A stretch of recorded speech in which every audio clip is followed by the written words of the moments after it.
Our next panel is Cultural Diversity and the Power of Creativity. We have quite a very interesting and diverse lineup for this one.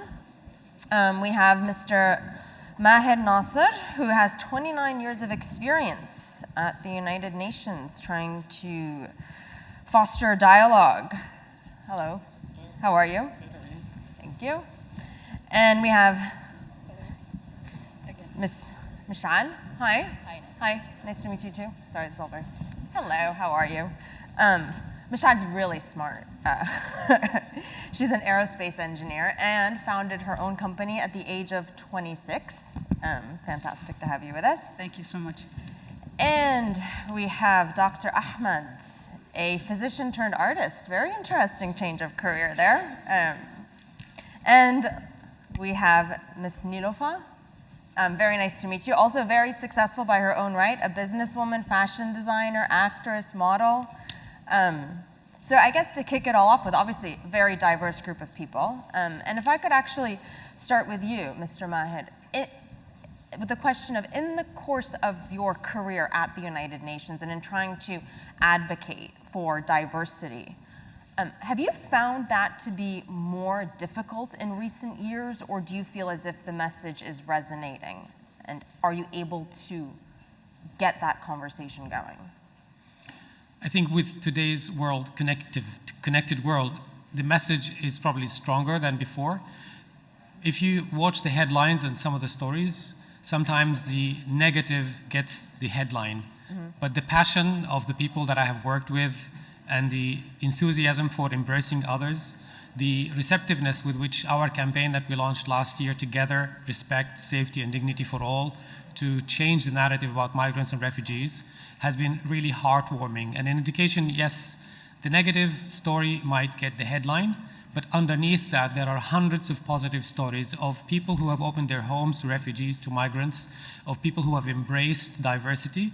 And I think this is at the heart of what we do at the United Nations, work to promote a better understanding and people coming together to work for solutions and not to fight over issues together. Do you feel as if you have managed to sort of break through a couple of glass ceilings at least, and along that same idea of trying to change narratives, change perceptions that exist out there? Yes, of course. I mean, being in the same industry, I think, I went through so much, and I have built different platforms as I grow personally and professionally, and it's such a blessing to have the power to influence people at such a young age.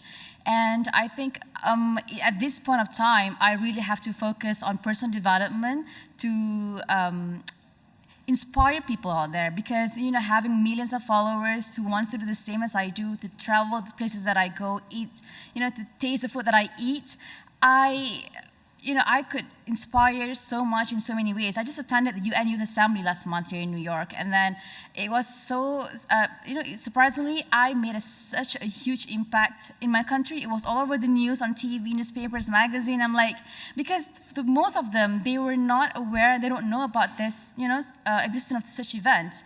And by enrolling, by coming to this, participating in this kind of conferences, yes, widened my, my perspective on not just in cultural perspective, but also in other things as well. Yeah, and today I think you can run away from multiculturalism, because everybody from different cultures, with different colors, backgrounds, religion, different political views, gender presentation, sex orientation are coming together in one place, one country, and we have to celebrate multiculturalism. And along those, Mishaal, along those lines, and we were talking earlier, you are setting an example for so many other young women. Yeah, absolutely. So one of the reasons why I put myself in the media is to try to inspire young minds that if I can do something that a lot of people say, like, oh, you're not even in your element because this is a male-dominated field, that people are going to crush you and all this stuff. I say, no, you put it aside, you develop very thick skin, and you need to stick to it. If you know your science, you know your field, you just have to stick to it, and that's what's going to get you through it. Don't let anyone else put you down or do any of that.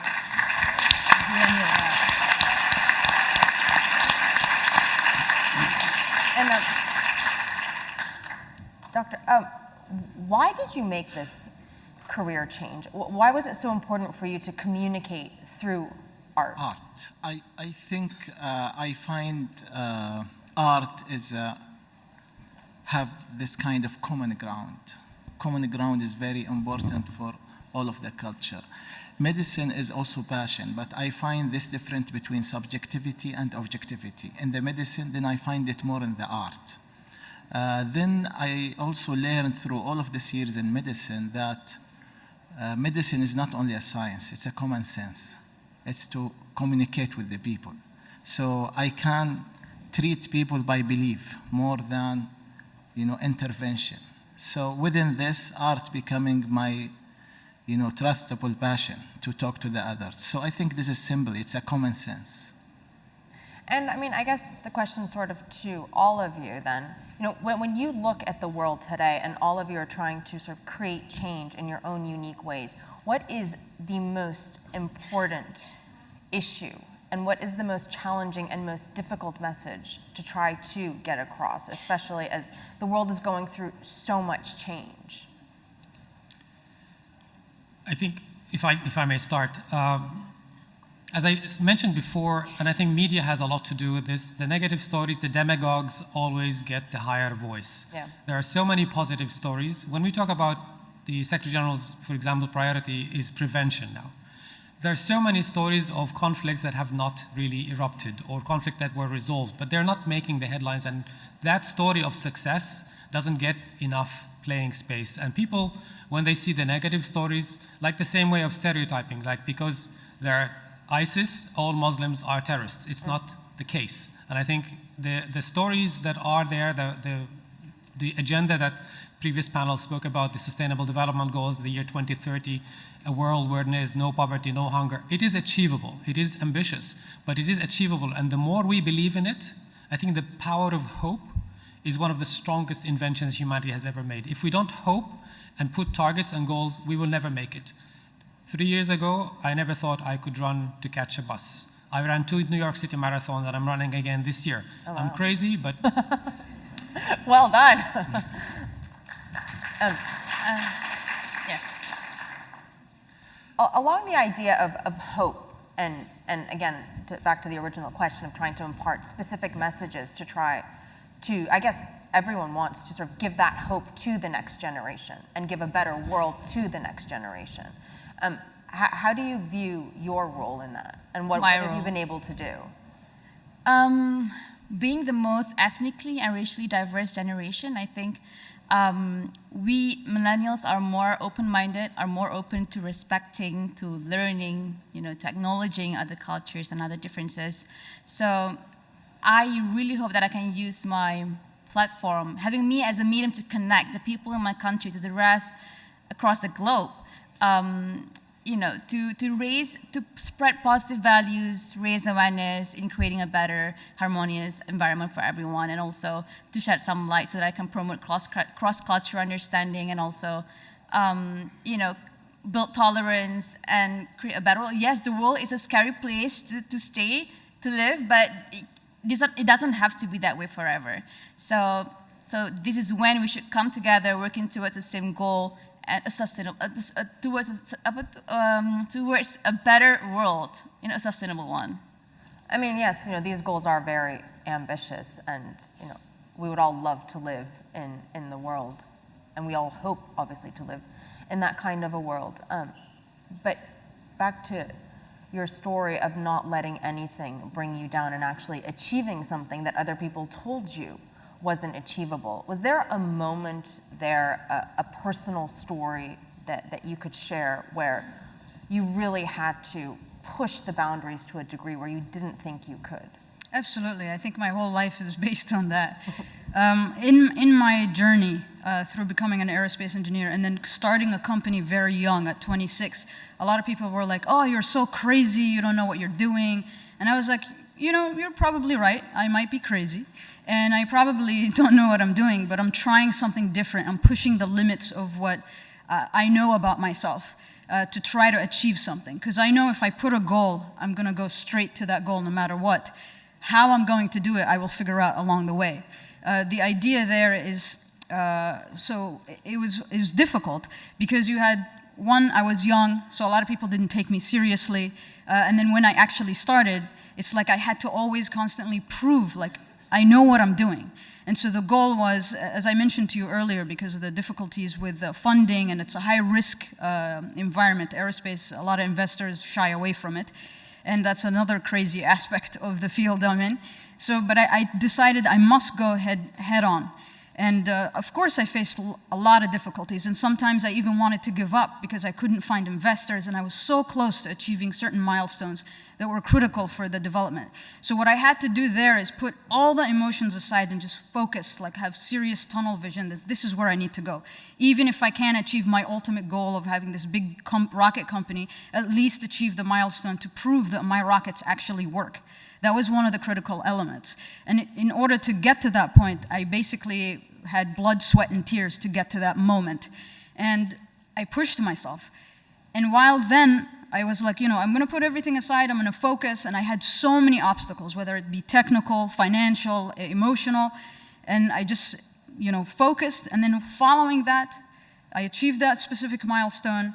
And the idea there, now it's my time to share that journey with people that are young, because sometimes you will face obstacles. And the idea is you must focus, no matter what happens. Don't ever lose hope, and do not lose the fact that you can do it. Just believe in yourself. And what is your message to the younger generation? What is, especially again, we're talking about this big, scary world. Yeah, I think especially when we talk about the creative power, I think that just to believe that the power of imagination is the power of change, really. And also we need to really think about it. This art and the culture, it shouldn't be a sideshow like usual, It should be engaged and be within all of our work. So it's really the power of imagination that help us and make us to go to the power of change.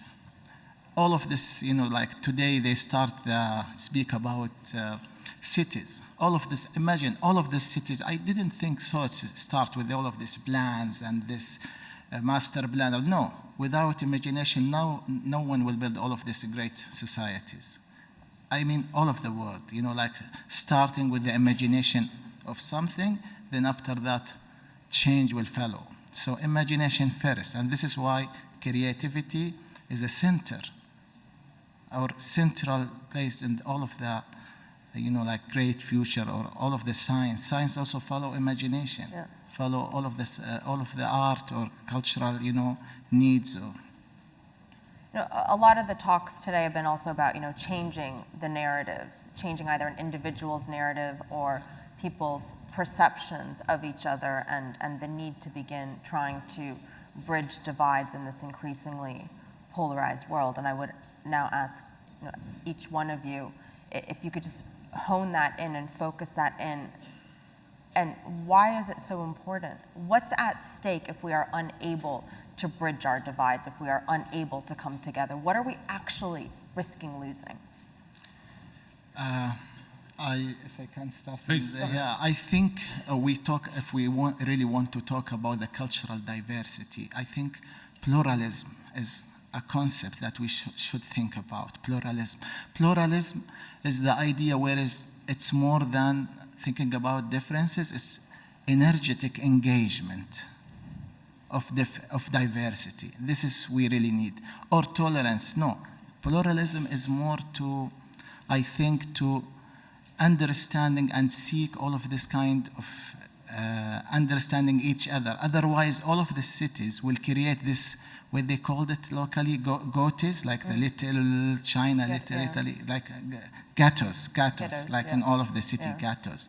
Ghettos, it's create city within city within city. So I think, I maybe within this panel we'll propose together the idea of pluralism or plural culture, which is an old concept, but now we need it again, but within the cultural values. What's at stake, though, especially given your experience at the UN? What's at stake if we fail? I don't think we have an option. Today, we have so many global problems that no member state, no matter how powerful or strong, can deal with it, whether it's climate change, whether it's global terrorism, whether it's organized crime or rising sea levels or destroyed ocean.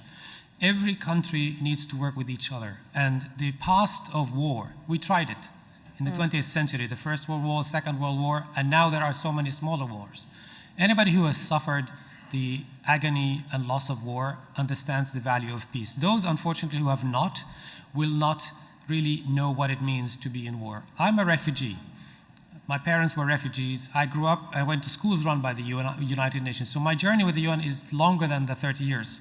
It started when I was 5 years old. And I think when you look at the organization, the United Nations, which is created with the goals of we, the peoples of the United Nations, determined to save future generations from the scourge of war. One way to do that is to create a better understanding that we're all part of human family living on one planet that has planetary boundaries.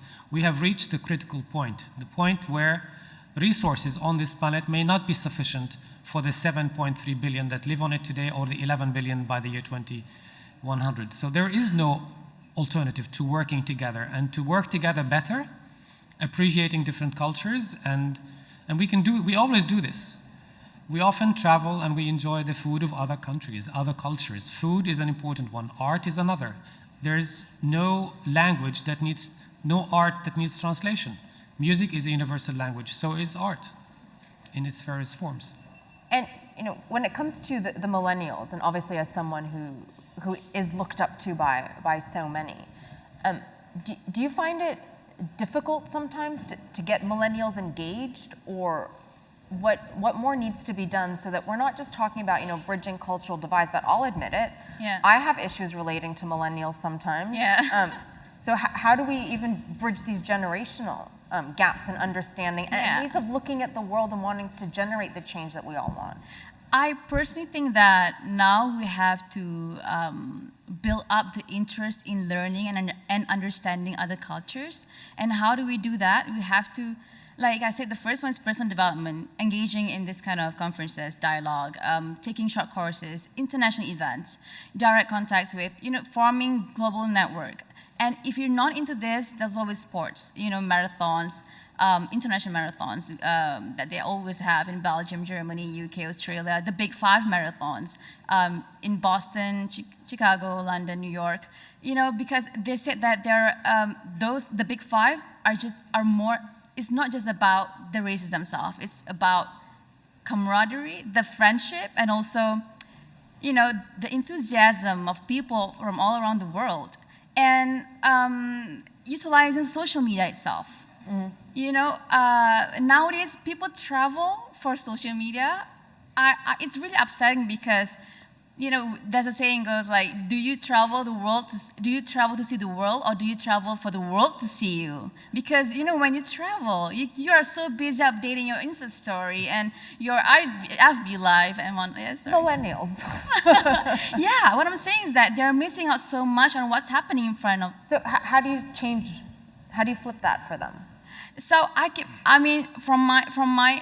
using my platform to spread messages about, I'm taking a break, I'm trying to be present, to appreciate things that are happening in front of my eyes instead of just, busy updating and, focusing on Instagram or Snapchat or Facebook. So I try to voice out my point of view, and hopefully my followers, especially from my country, can, take away something from that. So by educating yourself about other cultures, I think it's possible for us to eliminate negative feelings about one have towards another culture. So, yeah.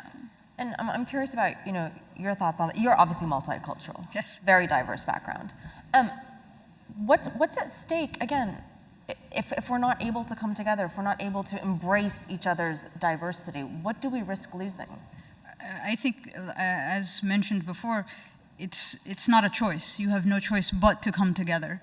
I was using an example earlier, coming back to engineering. Again, if you look at the engineering of Italy, or Russia, or Japan, or China, or the US, each one of them has a very unique perspective on how they design things. Now imagine, and this is a world I would love to be in, bringing all of these people together and trying to solve a specific problem. I think they will advance technology and science to a whole new level that individually they are unable to do so. And they can bring in their perspective onto how to develop this, because they can put all their differences aside and focus on, I'm trying to develop this technology to do this, which advances that, as opposed to, oh, what's the differences between you and I? And I think this is critical for the advancement of science, technology, and humans to a whole new level. Well, thank you guys so much. Very interesting conversation. Really appreciate it.